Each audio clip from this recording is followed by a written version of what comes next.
Welcome to my channel, guys. Let's explore communication process 8 steps with the help of a simple example. Scenario: giving directions to a stranger. First is sender. Mark is approached by a stranger who is lost and looking for a nearby coffee shop. Mark wants to help the person find their way. Second is encoding. Mark thinks about the best way to convey directions clearly. He decides to use simple language and visual references to guide the stranger. Third is message.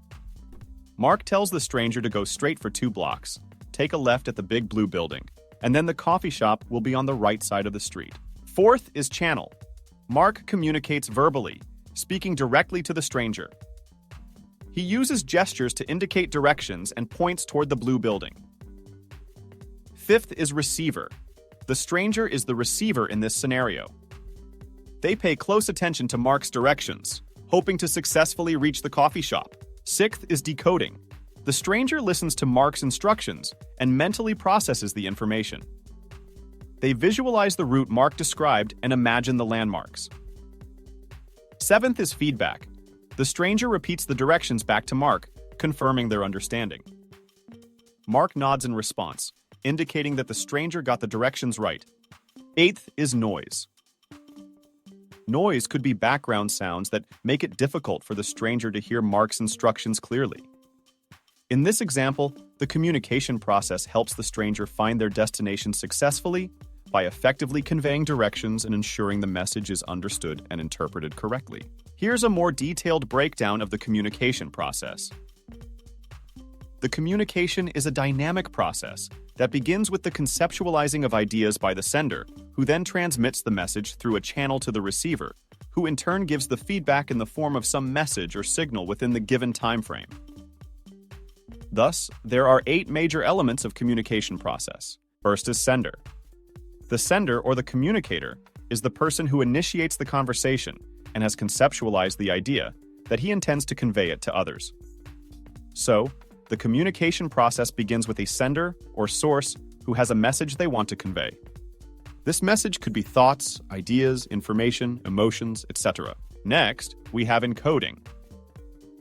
The sender begins with the encoding process, wherein he uses certain words or nonverbal methods such as symbols, signs, body gestures, etc., to translate the information into a message. The sender's knowledge, skills, perception, background, competencies, etc. has a great impact on the success of the message. Third is message. The encoded message is the information that the sender wants to communicate. It could be spoken words, written text, images, videos, etc., or any other signal that triggers the response of a receiver. Fourth is channel. The channel is the means through which the message is transmitted. Different channels have different strengths and limitations, affecting how well the message is conveyed. It must be selected carefully in order to make the message effective and correctly interpreted by the recipient.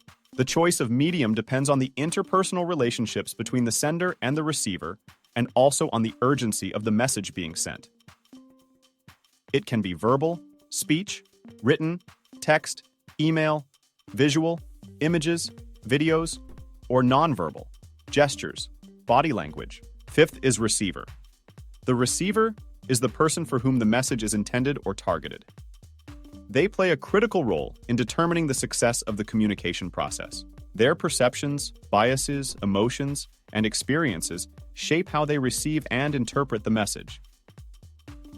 The degree to which the receiver decodes the message depends on his knowledge of the subject matter, experience, trust, and relationship with the sender. Sixth is decoding.